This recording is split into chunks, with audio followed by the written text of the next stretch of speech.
வணக்கம் ஹாரிஸ் ராஜா. வணக்கம் ஐயா.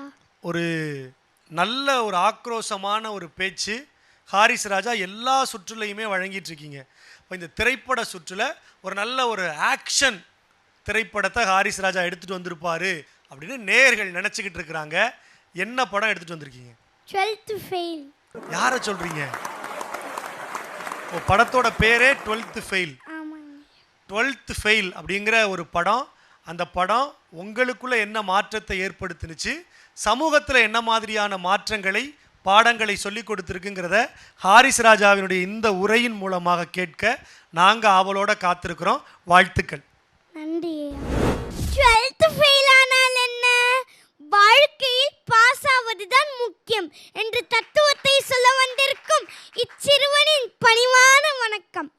மனதிற்கு இனிமை வேண்டும், வாழ்விற்கு நல்ல கருத்து வேண்டும், நற்சிந்தனை தூண்டப்பட வேண்டும், வருங்கால சந்ததிக்கு நல் வழிகாட்ட வேண்டும், சமூக நீதி காண்பிக்கப்பட வேண்டும். இவை அனைத்தும் நெடுங்காலம் நம் நினைவில் நிற்க வேண்டும். இப்படி ஒரு உணர்வு கிடைத்தால்தான் அது ஒரு தரமான படம்.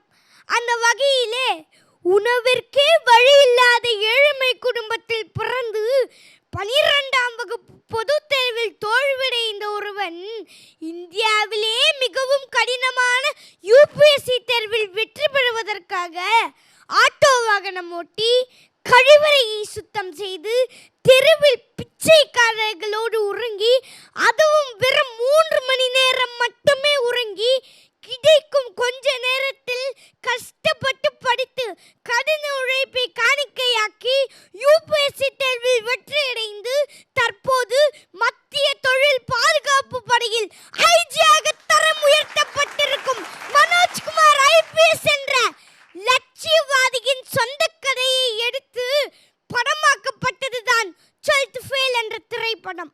இந்த படத்தின் ஒரு காட்சியில் UPSC நேர்முகத் தேர்வில் இது உங்களுக்கு கடைசி அட்டெம்ப்ட், இதில் நீங்கள் தோல்வியடைந்தால் என்ன செய்வீர்கள் என்று கேள்வி எழும்போது அதுக்கு அந்த கதாநாயகன், தோல்வி என்பது எனக்கில்லை, போராட்டமே என் எல்லை, என் லட்சியத்தை அடையும் வரை நான் ஓய மாட்டேன் என்று சொல்லும் வரிகள் தூங்கிக் கொண்டிருக்கும் ஒவ்வொரு இளைஞனையும் தட்டி எழுப்புகின்ற உணர்ச்சி மிக்க வரிகள் அல்லவா? போட்டியும் பொறாமையும் பொய் சிறப்பும் நிறைந்த உலகில் நமது பாதையில் நாம் நேராக நடந்து செல்ல நம்மளுக்கு துணையாக நிற்கக்கூடியது கல்வி மட்டுமே. கல்விக்கு பணமோ மொழியோ தடையில்லை. சரியான பயிற்சியும் முயற்சியும் இருந்தால் இமயம் உன் காலடியில் என்பதை உணர்த்தும் தரமிக்கு படம். ஜேம்ஸ் வில்லியம் சொல்லியிருக்கிறார், நீ உலமாற ஒன்றை அடைய வேண்டும் என்று நினைத்து விட்டால் இந்த பிரபஞ்சமே இறங்கி வந்து உனக்கு வழிவகுத்து கொடுக்குமாம். எனவே மாறி வரும் உலகில் மாறுபவனாக இருக்காதே, மாற்றுபவனாக இரு. வறியவனாக பிறந்து விட்டால் வாழ்வதற்கு வழி இல்லையா என்ன? வறுமையை வழி அனுப்பி வாழ்ந்தவர்கள் யாரும் இல்லையா? வீழ்வது வெற்றி அல்ல, விழுந்தவுடன் எழுவதுதான் விஸ்வபற்றி. தூங்காமல் கனவு காணுங்கள். அப்துல் கலாமின் கனவுகளுக்காக அல்ல, அவர் அப்பாக்களின் கனவுகளுக்காக. விதைக்குள்ளே இருந்து விட்டால் வெளியேறாத ஆலமரம், உனக்குள்ளே இருந்து விட்டால் வீணாகும் உன் தந்திரம். திடமான முடிவது திறமையுடன் முன்னேறு, கடின உழைப்பை காணிக்கையாக்கு, வருங்காலம் முன்னோடு, வசந்த காலம் உன் வாழ்க்கையோடு என்று கூறி வாய்ப்புக்கு நன்றி கூறி விடைபெறுகிறேன். நன்றி, வணக்கம்.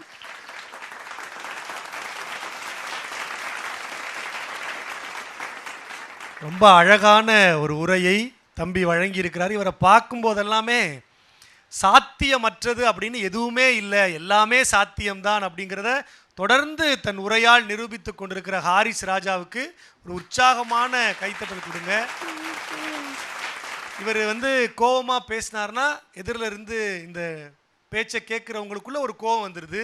இவர் நம்பிக்கை உற்ற மாதிரி பேசினா நம்பிக்கை இழந்திருக்கிறவங்களுக்கு ஒரு புது தெம்பு கிடைக்குது. அந்த அளவுக்கு ஒரு நல்ல உரையை வழங்கியிருக்கிற ஹாரிஸ் ராஜா, நடுவர்கள் என்ன நினைக்கிறாங்கன்னு கேட்கலாமா? முதல்ல எங்கள் அன்பிற்கினிய அண்ணன் மணிகண்டன் அவர்கள்.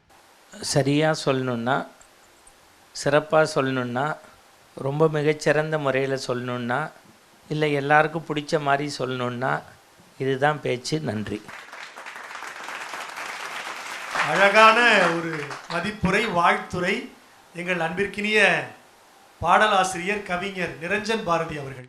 இந்த படத்தை தேர்வு செய்ததற்காகவே முதல்ல என்னுடைய மனம் நிறைந்த பாராட்டுகள். பால்மனம் மாறாத ஒரு குழந்தை முகம் உனக்கு.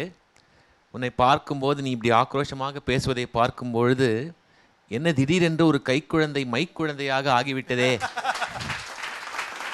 என்று எண்ணி ஒரு மயக்கம் ஏற்படுகிறது. ரொம்ப சிறப்பாக இருந்தது. உன்னுடைய பேச்சின் சாரம் அல்லது முக்கியமான கருத்து என்று நான் புரிந்து கொள்வது என்ன என்றால், நீ எல்லோருக்கும் சொல்லுகின்ற செய்தி இதுதான் அப்படின்னு நான் நினைக்கிறேன்.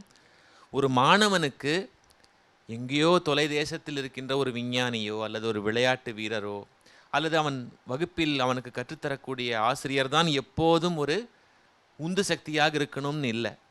ஒரு மாணவனுக்கு இன்னொரு மாணவனை கூட உந்து சக்தியாக இருக்கலாம் இல்லையா? இப்போ இந்த 12th ஃபெயில் அப்படிங்கிற அந்த படம், ஒரு மாணவன் 12ஆம் வகுப்பில் தோற்று போய் அதற்கப்புறம் யூபிஎஸ்சி தேர்வில் வந்து வெற்றி பெறுகிறான். இந்த ஒரு தன்முனைப்பு, அந்த ஒரு தன்னம்பிக்கை, அந்த அந்த போர்க்குணம், அதை மையமாக வைத்து உன்னுடைய பேச்சை அமைத்து கொண்டது காலந்தோறும் உன்னை என்றைக்குமே நினைவில் வைத்திருக்கக்கூடிய ஒரு பேச்சாக இருக்கு. சில திருத்தங்கள் நீ செய்து கொண்டால் உன்னுடைய பேச்சு இன்னும் அழகாகும். குறிப்பாக உச்சரிப்பு. இந்த இடையினர் அகரம் வருது இல்லையா, அங்கே நீ வந்து அழுத்த தேவையில்லை. இப்போ வருங்காலம் தரமான அப்படி தேவையில்லை. அங்கே நாக்கு வந்து வருடணும். இடையினர் அகரம் சொல்லும்போது வருடணும். ஒரு வண்டி எப்படி அந்த ஒரு பஸ்ஸிங் சவுண்ட்னு சொல்லுவாங்க ஆங்கிலத்தில், முரளுதல்னு தமிழில் அதற்கு பெயர். அந்த மாதிரி உன்னுடைய நாக்கு வருடி விட்டால் போதும். வல்லினர் அகரம், அதாவது உனக்கு புரிகிற மாதிரி சொல்லணும்னா பெரியரா சின்னரான்னு சொல்லுவோம். பெரியராக்கு கொஞ்சம் அழுத்தம் தேவை. சின்னரா வரக்கூடிய இடத்துல அப்படி நீ சொல்ல தேவையில்லை. தரமான, வருங்காலம் அப்படி சொன்னால் போதும். அது அழுத்த தேவையில்லை. அனைவருக்கும் அப்படி தேவையில்லை. அதை நீ திருத்தி கொண்டால் இன்னும் உன்னுடைய பேச்சு மென்மையாகவும் உனக்கு அது நன்மை செய்யக்கூடியதாகவும் இருக்கும். வாழ்த்துக்கள். இந்த தொலைக்காட்சி வாயிலாக பார்த்து கொண்டிருப்பவர்களுக்கும் இவருடைய பெற்றோருக்கும் பணிந்து கேட்பேன். எல்லாருமே இந்த நாட்டில் குழந்தைகள் டாக்டராக, இன்ஜினியராக, மருத்துவராக, விஞ்ஞானியாக, விளையாட்டு வீரராக உருவாக முடியும்.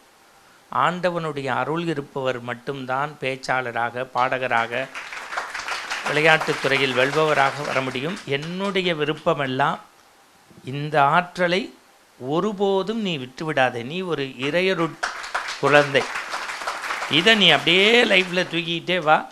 இன்னும் 10-15 ஆண்டுகளுக்கு உன் பேச்சை கேட்பதற்கு தமிழகம் தவம் இருக்கும். அழகான நல்ல வழிகாட்டுதல்களும் வாழ்த்து செய்திகளும் கிடைச்சிருக்கு. சிறப்பான உரையை வழங்கி இருக்கிறீங்க. ஹாரிஸ் ராஜாவுக்கு ஒரு உற்சாகமான கைத்தடல் கொடுங்க. இன்னும் சிறப்பான உரைகளை வழங்க வாழ்த்துக்கள். நன்றி.